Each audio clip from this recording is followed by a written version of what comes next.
গরম পড়ে গেছে আর আমাদের বাড়িতে এই রান্নাটা হবে না, এটা তো হতেই পারে না। দেখো দেখেই বুঝে গেছো এঁচোড় চিংড়ি বানাচ্ছি। তো এখানে এঁচোড় সেদ্ধ করে রাখা আছে আর চিংড়িতে নুন হলুদ মাখানো আছে।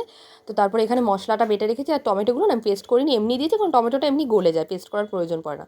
আর এখানে চিংড়িগুলো ভেজে নিচ্ছি আর চিংড়িটা না ভালো মতো ভাজতে হবে, কারণ এর আগে একদিন কিছু একটা রান্না করেছিলাম তার মধ্যে একটু চিংড়িটা কম ভাজা হলে না আমার মনে হয় টেস্টটা ভালো আসে না।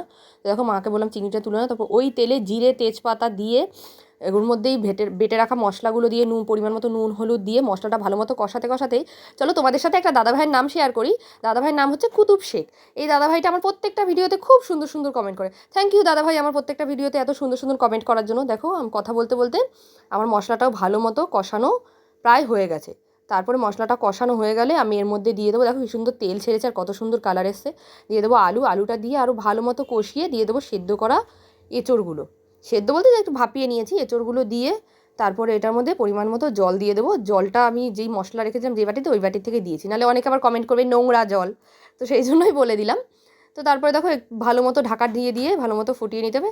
তো এবার তোমরা যেরকমভাবে রাখতে, অনেকে পুরো কষা রাখে, বাট আমাদের বাড়িতে একটু এরমই খায় সবাই। তো তারপরে চিংড়িগুলো দিয়ে আবারও একটু ঢাকা দিয়ে ভালো মতো ফুটিয়ে নেবো। আর এমনি ঠান্ডা হলে এই ঝোলটা আরোই অনেকটা কমে আসবে।